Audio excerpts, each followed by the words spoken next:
2024 update on auditing requirements for Title IV programs. Featuring Amy Bales, Assistant Director, OIG Non-Federal Audit Team.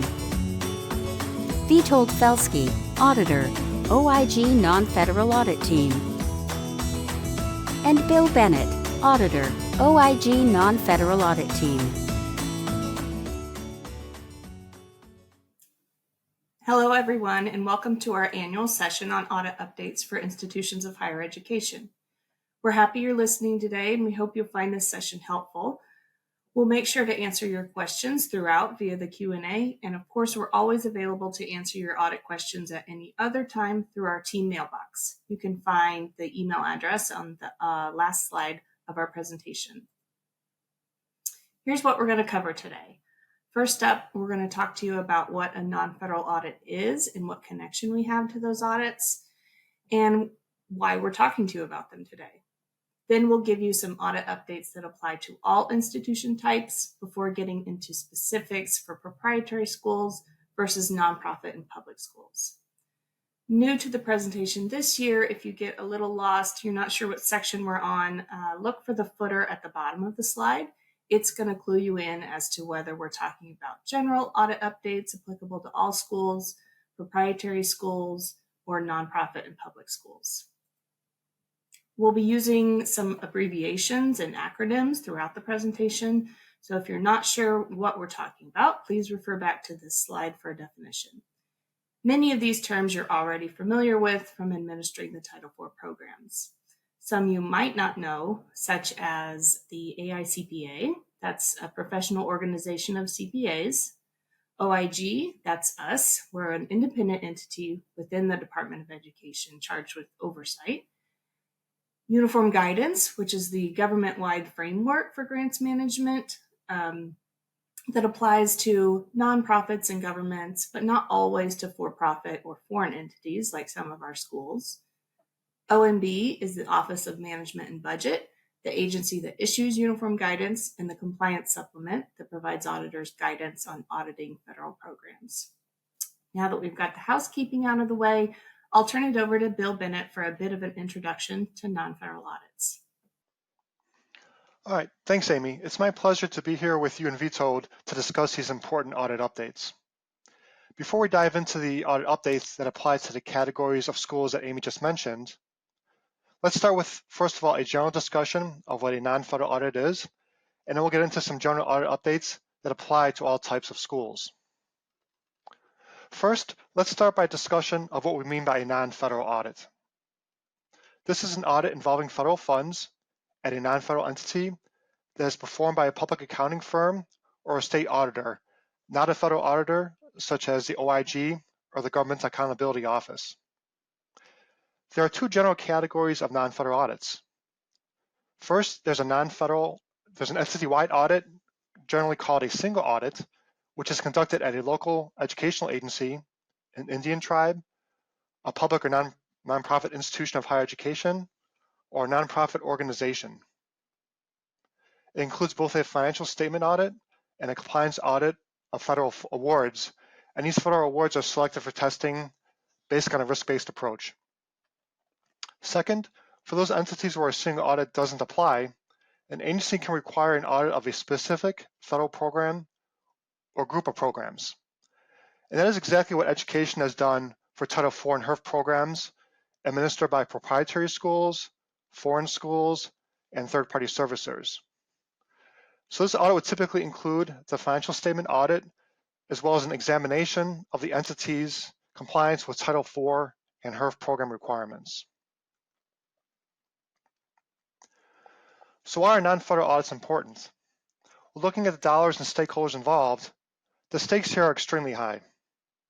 Education has an annual budget of over $79 billion. Now this includes funding for both elementary and secondary education, as well as post-secondary education. Education provides education-related funds to thousands of non-federal entities, and these funds are intended to benefit millions of students each and every year. Now, because Ed cannot review the compliance of all these entities on its own, it relies on thousands of non-federal audits.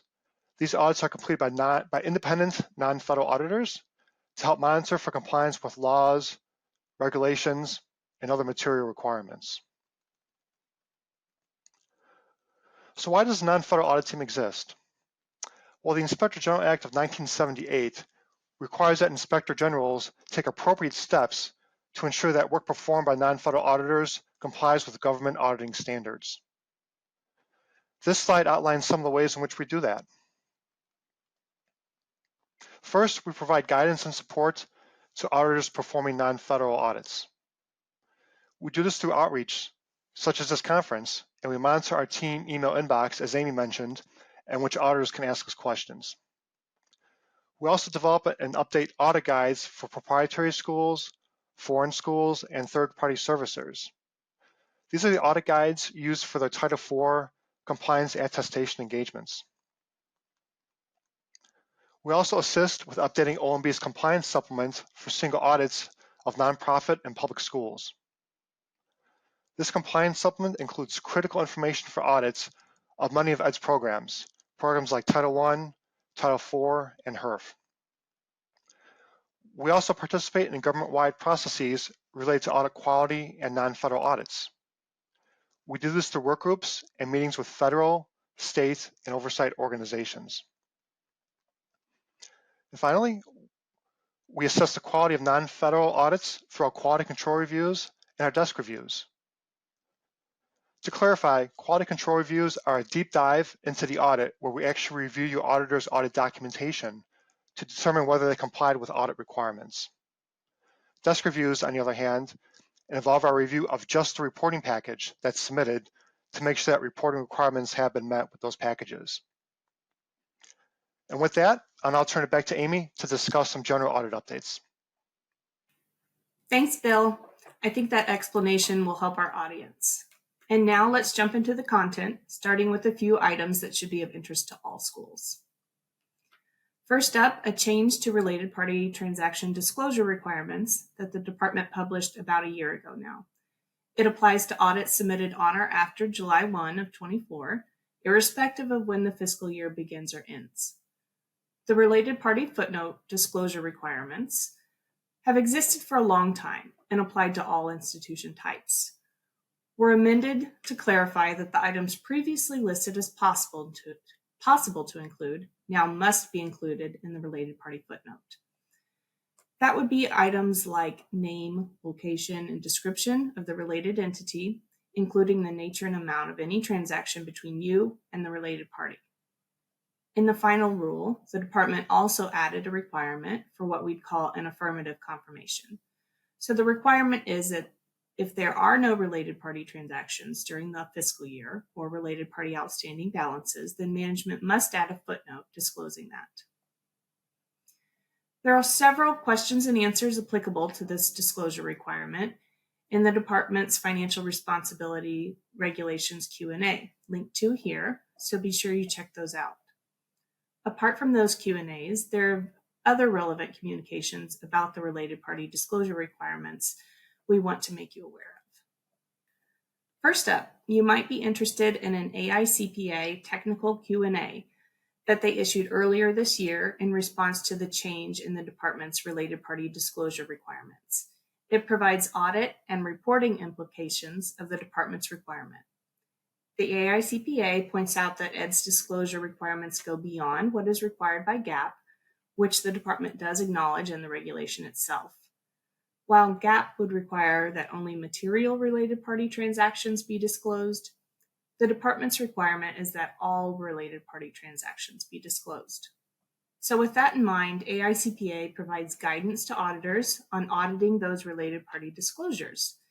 It says that an auditor may consider establishing a lower materiality for the department disclosures than the materiality for the financial statements as a whole. But it also points out that the audit is not designed to determine, nor does it guarantee, that the entity has an identified and disclosed all related party transactions. Therefore, the TQA explains that auditing standards allow for disclosures to be marked as unaudited if they go beyond GAAP. Very recently, in response to the AICPA's TQA, FSA issued an electronic announcement saying that they would not accept any financial statement submissions with an unaudited related party disclosure.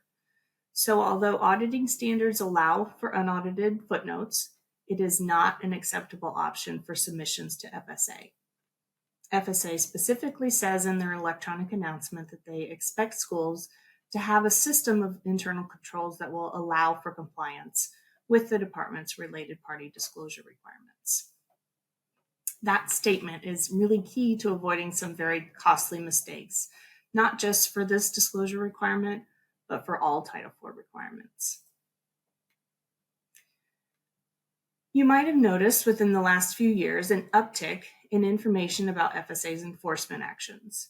And since you're attending this session on annual audits, you likely have some involvement with Title IV compliance, which makes this enforcement bulletin from last December very relevant.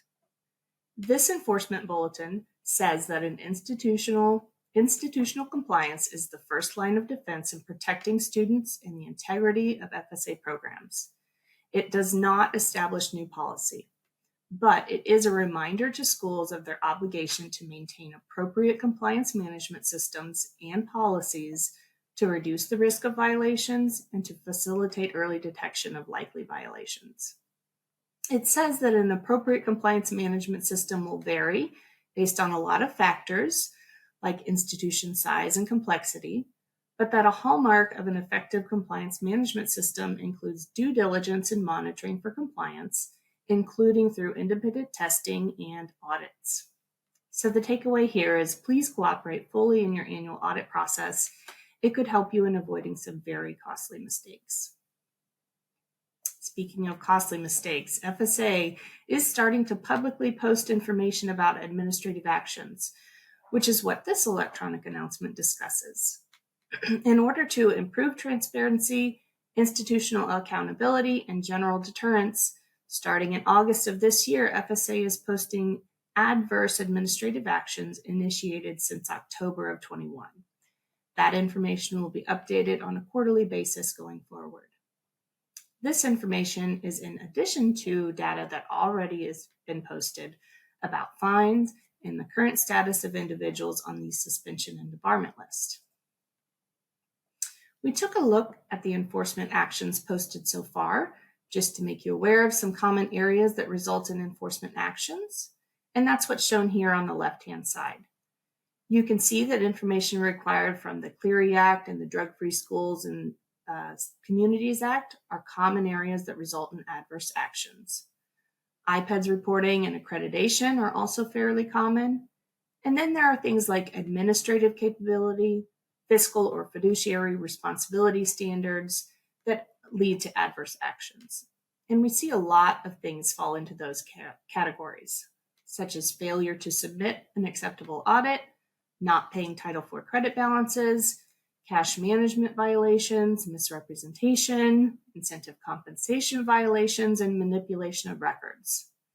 Then on the right-hand column, we're just summarizing the type of actions that FSA has or could take on such violations. And there's quite a range of possibilities here. That wraps up my general updates for all schools. We're going to move into updates for specific school types, starting with Vitold's update for proprietary school audits.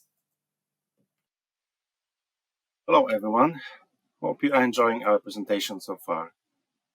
I'll now go over recent updates for proprietary schools you should be aware of. First, let's review who does or decides what when it comes to proprietary school audits. While FSA sets the foundation by identifying the need of an audit and suggesting compliance requirements to be reviewed, the nuances of the audit type, its objectives, and methods fall under our domain as the subject matter experts in audit matters. As Bill mentioned before, we also the ones offering technical assistance to the audit community and reviewing a sample of these audits to ensure audit quality. However, the final word on whether an audit submission is accepted or declined rests with FSA.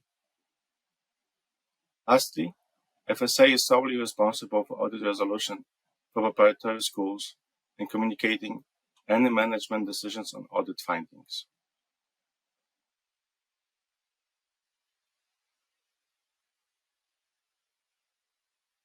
Let's talk about the Title IV Audit Guide we issued in March 2023.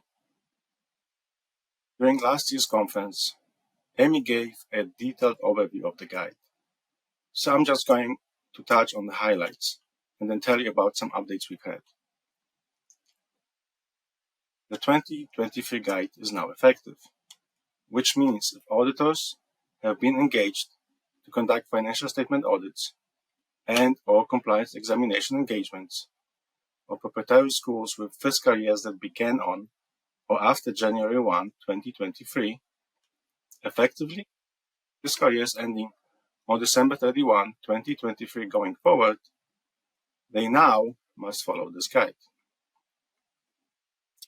In addition, the auditors conducting engagements under this guide should consider all applicable amendments to it as well. To date, we issued 2 DOCPA letters to replace and update sections of the guide related to 90-10 percentage and related party footnotes and audit submission deadlines. I will talk more about those later. So, what were the most important changes we made with the 2023 Title IV Audit Guide? One of the biggest changes is that the compliance engagement changed from an audit to an examination, which is a more type of a compliance engagement that still provides accountability. We also clarified what should be considered the student universe and changed minimum sampling requirements for small universes and for certain groups of students. We revised compliance requirements, objectives, and procedures for clarity and for consistency. We also added testing in areas that we felt needed to be addressed by an audit and removed testing that we felt was no longer necessary. We revised how the information is presented in the report package. Amy will talk later more about changes to remember and some tips for successful report submission.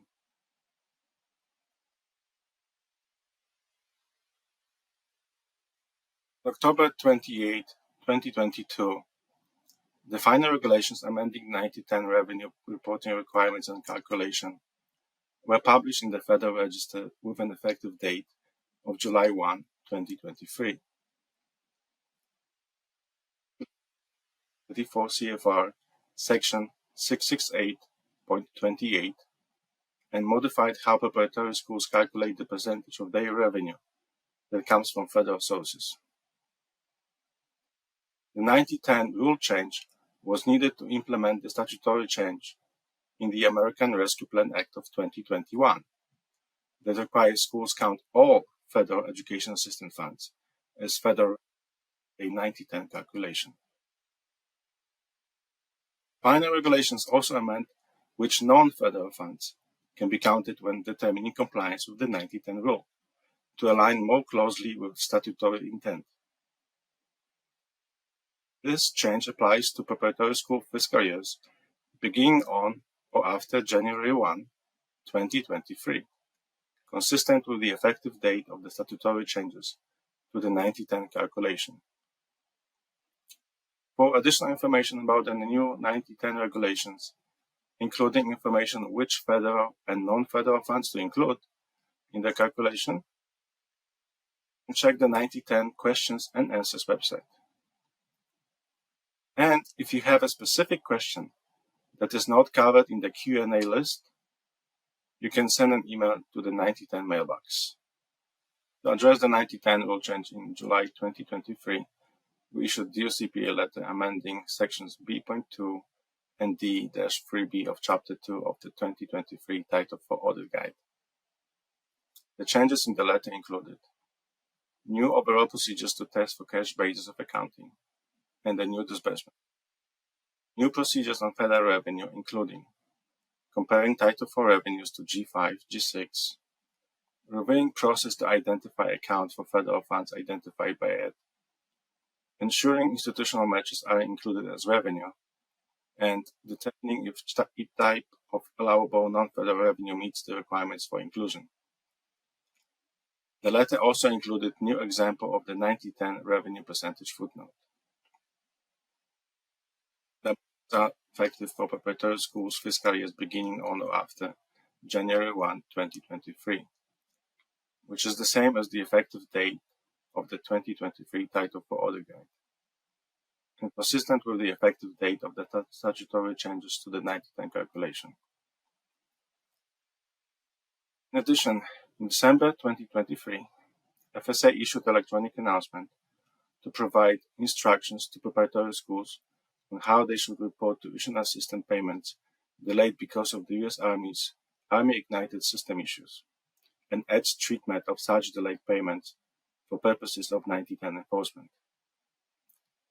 In order for a preparatory school that fails the 90-10 due solely to this issue to receive enforcement relief, the schools must disclose an additional 90-10 footnote that excludes the late Army Ignited payments and certain additional information about those excluded payments.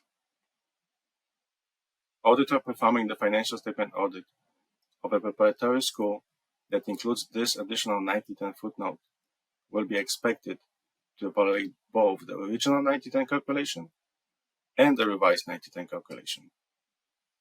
90-10 rule change not only caused us to amend the 2023 Title IV Audit Guide, but it also required extensive developmental updates to Easy Audit, including to the 90-10 template used in the acceptability review. First fiscal year subject to the new 90-10 rules ended as of December 31, 2023, and the report started to be ready for submission to Easy Audit in the first months of calendar year 2024. As of April 2024, the 90-10 template in Easy Audit was still under development, and FSA asked preparatory schools to hold off on the report the further notice. On June 11, 2024, FSA informed schools that the update was not going to be ready to accept the report submissions before June 30. Instead, asked the report to be submitted through Common Origination and Disbursement Document Center. Then, on July 11, 2024, FSA informed schools that the update was now complete, and Easy Audit was ready to receive the reports.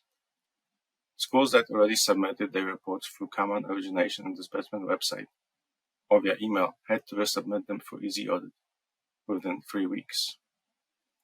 This created a backlog of reports submitted to Easy Audit awaiting the acceptability review. But schools should continue to submit their reports based on the submission due dates that I'm going to discuss next. October 31, 2023, ED published final rule in the Federal Register amending the regulations related to financial responsibility, among other requirements pertaining to Title IV programs. These regulations are now effective as of July 1, 2024. As a result of the change in the regulations, in July we issued Dear CPA letter that amended Chapter 1, Section 8.5 of the 2023 Title IV Audit Guide on due dates, and Chapter 2, Section B.1 of the Audit Guide. The revised submission deadline for preparatory schools is now either the 30 calendar days after the date of the auditor's reports or 6 months after the last day of the school's fiscal year, whichever is earlier, to require audits be submitted in a time requirement for public and non-profit schools submitting audits under the Single Audit Act. Example, the 6 months after the end of the school's fiscal year is June 30, 2024, but the auditor's reports are dated April 15, 2024. Then, the report is due by May 15, 2024, because the 30 calendar days from the date of the report is earlier than the 6 months after the end of the fiscal year. Please note, this change applies only to preparatory schools, and the submission deadline for third-party services has not changed. In addition, as Amy mentioned before, the related party footnote must disclose related party information even if there were no related party transactions during the fiscal year.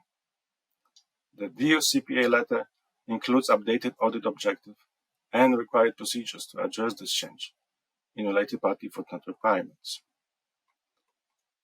As part of any financial statement audit, the auditor asks management to sign a letter representing that, among other things, management has disclosed to the auditor all related parties and all related party relationships and transactions of which it is aware. The revised procedures in our DOCPA letter require the auditor to obtain and review that disclosure as part of their work to determine if the footnote disclosure is adequate. And with that, I'm going to turn it over to Amy to discuss reminders and some helpful tips for the preparatory school report package. Thanks, Vitold. As you're all likely aware, when you submit your audits to Easy Audit, they go through an acceptability review. The reviewers are looking at whether your report meets all reporting requirements of our audit guide.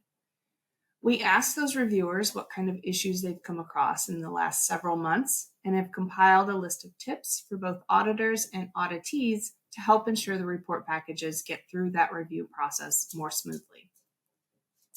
First up, we're going to talk about 90-10 reporting. Our first tip is that you should not use the words federal funds 1 or grant funds 1 or 2 in your disclosure. Those terms are placeholders for the actual name of federal fund or grant fund that's applied to the calculation. Our second would be to make sure that your footnote matches what's entered in the Easy Audit form. What we mean by that is to give as much detail in the form as you do in the footnote and vice versa. The sources of federal or grant funds should not be combined in the footnote or on the form. The form should have plenty of available fields to separately identify each source. The preamble to the final rule speaks to both of these points. The department needed this level of detail in the disclosure in order to evaluate the impact of the new 90-10 regulations on institutional financial behavior. And for that reason, they decided not to combine the federal and grant fund categories. Our second and third tips are related to adjustments. First, just make sure you review your disclosure for any positive adjustments and determine if they are in fact in the right place. The department generally only expected downward adjustments, so if there's a question on how to apply this, I would suggest sending that to the 90-10 mailbox that Vitold pointed out earlier in the presentation. One of the specific examples they provided us about positive adjustments was prior year Title IV credit balances. That has its own line item in the example footnote, so they encourage you to present that as shown in the example rather than as a positive adjustment. Also related to a school's financial statements, specifically the financial responsibility supplemental schedule, please make sure that you have disclosed both pre- and post-implementation amounts for leases, debts, and property, plant, and equipment. And please make sure that this disclosure is as easy to find for the Easy Audit reviewers as possible. For you auditors that are listening in, a few reminders for you as well. You have to include that in relation to opinion on the financial responsibility supplemental schedule, and you have a couple options of how to do that. You need to include the OPE ID number of the audited school or schools on the title page of the financial statement report package. And you must reference the 2023 audit guide in your Yellow Book report in the compliance and other matters paragraph. Use the language in the example reports provided. That same tip applies to the compliance report package. Please use the examples and illustrations provided in the 2023 audit guide. Don't try to recycle your prior year reports because there were several key changes that you might miss. Schools, make sure you use your actual school letterheads for your corrective action plans and the summary schedule of prior audit findings, and use them consistently. The department has seen one letterhead used for the CAP and some very generic Word documents used in the prior findings schedule. So just use those consistently. Auditors, make sure you use the illustrative reports that we have. If not, you might miss new required language that aligns with updated examination standards. to include statements on your independence and ethical responsibilities. And on the school information sheet, which used to be the auditor information sheet, again, please don't try to use portions of that old schedule or of the servicer information sheet. This schedule is now broken down into parts, so at a minimum, you need to include headings for all parts 1 through 8. Parts 1 through 4 apply to all schools, so they should be presented as shown in the example. Parts 5 through 8, there could be some variance depending on what type of programs your school has and what type of students, and whether you use a third-party servicer. Part 8, which requires you to identify services performed by the servicer, you may list only those services that you contract with your servicer to provide, or you can list all that we have there and indicate which they provide. Next up are some tips for auditors that are reporting material noncompliance. It would be helpful if somewhere in the schedule of findings and question costs that you actually state that the finding is material noncompliance. You must include your definition of materiality for that type of compliance requirement. So for example, of the 50 students tested for student eligibility, you identified 7 instances of noncompliance, which represented a 14% error rate, exceeding your 10% materiality definition for the student eligibility compliance requirement, thus making this material noncompliance with the student eligibility requirements. Another requirement when reporting material noncompliance that involves a sample is that you state that your sample was statistically valid and that you report estimated or projected error rates and question costs, if your finding included question costs, to the universe, using the required confidence levels prescribed by the guide. In order to meet those confidence levels, especially for samples of smaller universes, you might have to expand your sample. You're not expanding your sample for the purpose of achieving a lower error rate, but instead to perform sufficient work to be able to project your sample to the universe. So that wraps up our tips for report packages. Our last bit of information specific to proprietary schools is that given all the recent changes in Title IV, an update to our guide is already needed. When developing our 23 guide, we generally considered requirements up through the 2022 CFR volume. So with these next few slides, I just wanted to acknowledge that we're beginning that process. However, before we get into those updates, I think it's prudent to remind auditors of their responsibilities when requirements covered by this guide change. We call this the Audit Guide Safe Harbor. We all know that Title IV requirements change regularly. Our guide identifies the compliance requirements that are subject to examination and establishes related objectives. We also have required procedures that, at the time the guide was published, would allow the auditor to meet those stated objectives. So at the beginning of an audit, auditors must perform reasonable procedures to identify any changes in areas that are subject to examination, and then make a judgment call on whether the stated procedures are sufficient or whether additional or alternative procedures might be required in order to meet the objective due to the change in the associated requirement. For example, one of the objectives in the guide is to determine if the school accurately calculated Pell Awards. We know that there's been a pretty major change in how Pell Awards are calculated. The auditor needs to be aware of that and apply the new requirement to their tests in order to determine if the school accurately calculated Pell Awards. They can't just disregard that objective because there was a rule change. So please keep this in mind as I go through the next couple of slides that talk about things that we already know need to be updated. So obviously we have to address the changes resulting from the FAFSA Simplification Act.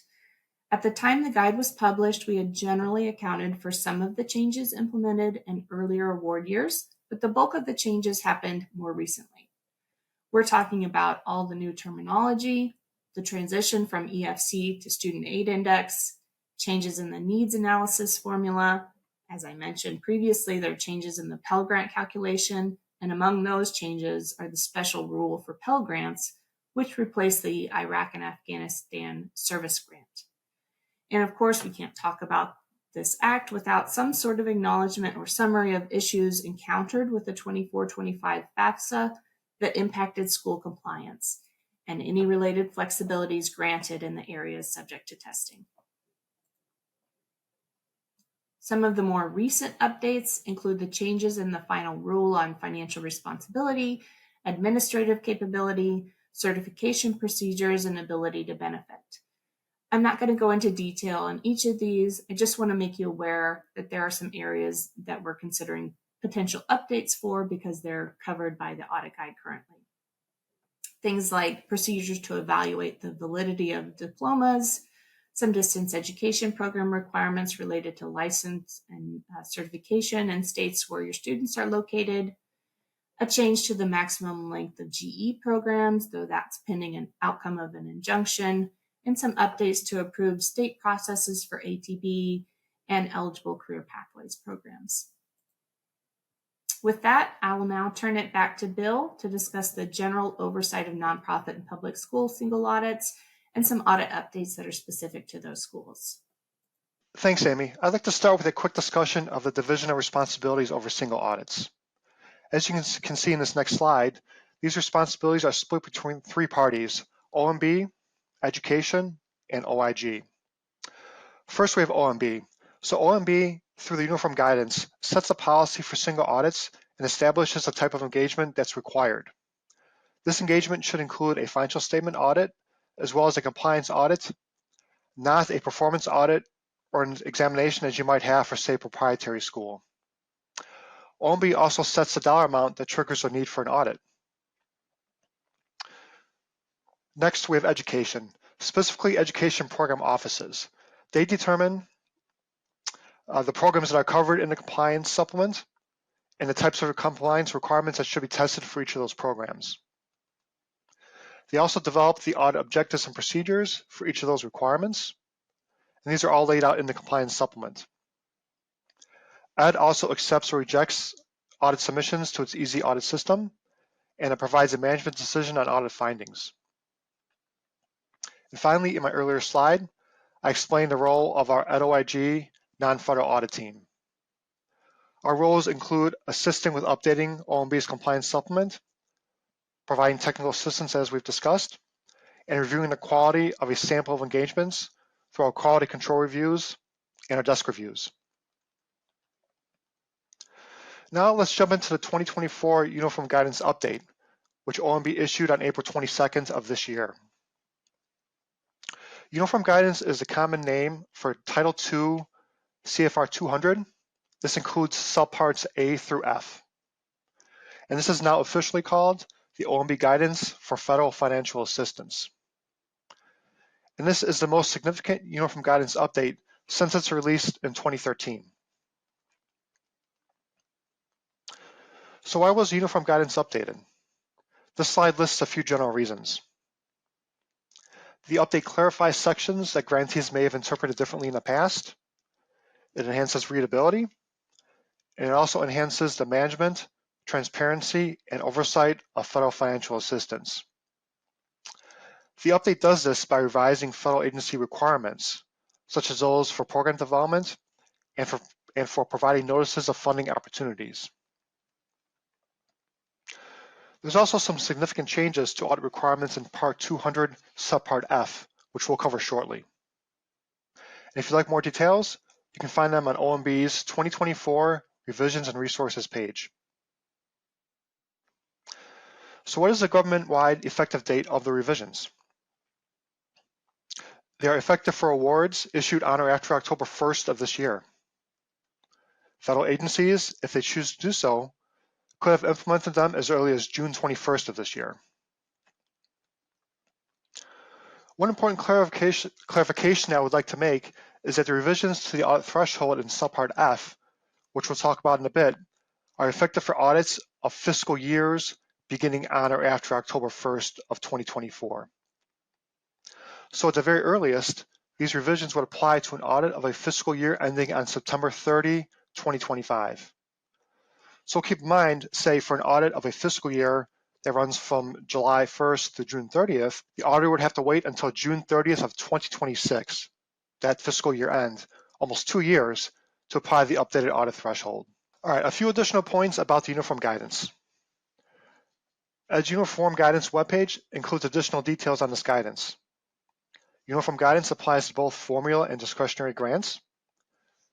And Uniform Guidance does not apply to Title IV SFA programs, with the exception of the Subpart F audit requirements. Finally, while the effective date for direct formula and discretionary grants was October 1st of this year, recipients of state-administered formula grants could have implemented the revisions a few months earlier, back to July 1st of this year. Now I'd like to cover some of the significant updates that impact the audit requirements. Key number in this slide is $1 million. So $1 million is a new dollar amount to keep in mind here. For audits of fiscal years beginning on or after October 1st of 24, entities that expend this $1 million or more in federal awards are required to have a single or program-specific audit. This threshold has increased from a previous $750,000. I want to note that schools that are expending less than this $1 million are not off the hook. FSA still requires them to submit financial statements to Easy Audit within 6 months of the close of their fiscal years. They want this so they can calculate their composite scores. And also, $1 million is the new Type A threshold, new Type A program threshold for auditees expending $34 million or less. This $34 million threshold is up from $25 million. So therefore, for entities receiving $34 million or less in federal funds, all federal programs with expenditures of $1 million or more must be identified as Type A or large programs during the major program determination that's done by auditors. This makes these programs subject to audit more often. Okay, this next update relates to the extension of a single audit due date. As you may know, audit reporting packages must be submitted to the Federal Audit Clearinghouse within 30 days after the auditee receives that auditor report from the auditor, or within 9 months of the end of the fiscal year, whichever day is earlier. This requirement has not changed. Now in the past, for events like COVID or natural disaster, OMB provided universal extensions for submissions. They rarely gave individual extensions to entities. Part 200.512 now includes language to permit the cognizant or oversight agency to authorize an extension when that initial 9-month time frame would place an undue burden on the auditee. We need to know that these extensions are expected to be rare, and they cannot be granted only to allow an auditee to retain their low-risk designation. There must be a stated justification for the extension that is a substantial and unjust obstacle to timely submission of the report. Education must consider if this obstacle could have been avoided and whether the obstacle also affected other activities under the award besides just that audit process.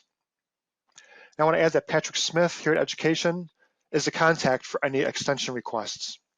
All right, the remaining slides that I have on Uniform Guidance updates only apply to federal awards other than Title IV programs. So if your school has other federal grant awards, such as those from the TRIO programs or career and technical education, for example, you may be interested in these changes. In the interest of time, I'll just skim over these next 4 slides. First, the capitalization threshold for equipment has increased from $5,000 to $10,000, and the threshold for unused supplies that need to be tracked has also increased to $10,000.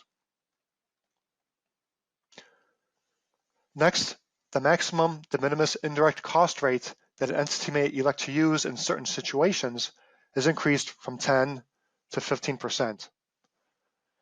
Also worth noting is that with this update, recipients may now apply up to $50,000 in subawards to their indirect rate. This is up from a previous $25,000. Also, prior approval requirements that were in place for years for certain costs have been removed. And this slide here lists just a few examples of those costs. And finally, the updated Uniform Guidance clarifies that certain costs associated with data and evaluations, these are considered organization costs, are allowable. This is not really a change, it's more of just a clarification. And now, Amy will discuss changes to the 2024 Compliance Supplement. We're now jumping back into more Title IV specific content with this section. The Compliance Supplement is the document published by OMB with input from federal agencies that tells auditors how to audit some of the most audited federal programs. The 24 supplement, for our purposes, is effective for single audits of public and nonprofit schools starting with fiscal year end 6/30/24. Talking specifically about the Title IV Program Supplement, which is referred to as the Student Financial Assistance Cluster, there were quite a few changes in 24. We'll talk first about new testing in 24. Here they address the FAFSA Simplification Act and Prison Education Program provisions. It brings back testing for direct loan monthly reconciliations that was somewhat inadvertently dropped from a previous supplement. It establishes some special tests for institutional eligibility ratios that are required to be substantiated by an independent auditor. And there's also a new test surrounding the requirement that institutions check a student's eligibility prior to disbursement. As far as what was removed from testing in the 24 supplement, these are the areas we've identified. Timeliness of enrollment reporting roster file responses, that won't be tested anymore. That step required the auditor to obtain a report from NSLDS and reviewing distributions and responses to determine if responses were received within 15 days.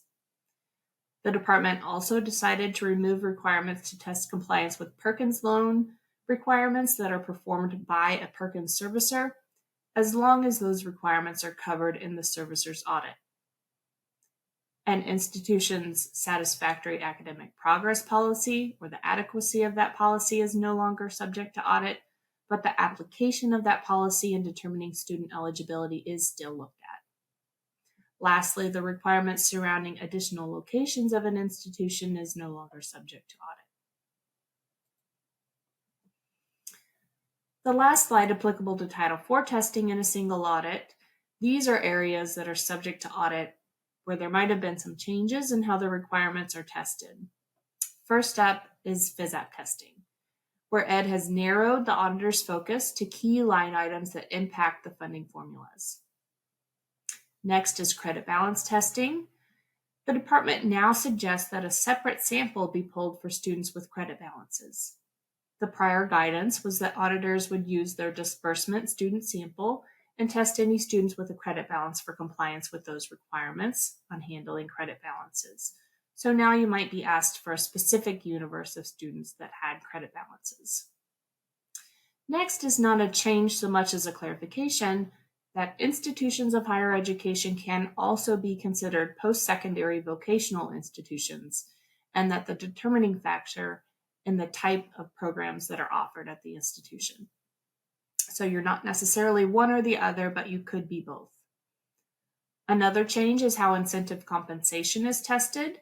This is the ban on providing any sort of incentive based on securing enrollments or awarding Title IV funds. The department has made clear that they expect the auditor to go beyond just inquiries of management to test performance, compensation, and payment records of covered positions and entities. And last, for those of you liquidating your Perkins portfolio, there were some minor revisions to the Perkins loan liquidation testing to align it more closely with the Perkins loan liquidation guide. Before we wrap up, I'd be remiss if we didn't get to talk a little about COVID, or more specifically, the HERF program and related audit guidance for institutions that were still spending those funds in 24. The big news here is that for 2024 fiscal year ends, the Education Stabilization Fund, which includes HERF, is no longer a high-risk program. For your purposes, that likely means that even if you spent funds in 2024, it's not going to have to be audited again this year like it has the past 3 or 4 years, unless you had some material findings in the prior year, or if it's needed to meet audit coverage requirements. If your HERF expenditures do happen to be audited in 2024, there's just a few minor updates in the associated audit guidance. First, there's no longer any mention of using the pandemic as a rationale for sole source awards. That justification is likely long past acceptable. And if auditors are looking at your annual or quarterly reports, they'll be focused on specific line items that Ed has identified. That's the end of our presentation. We hope you've got your questions answered, but if not, please feel free to send us questions in our team mailbox. The email address is located here. We're also doing an annual audit technical assistance exhibit hall this Friday, December 6th from 10 a.m. to noon Eastern. We hope to see you there. Enjoy the rest of the conference.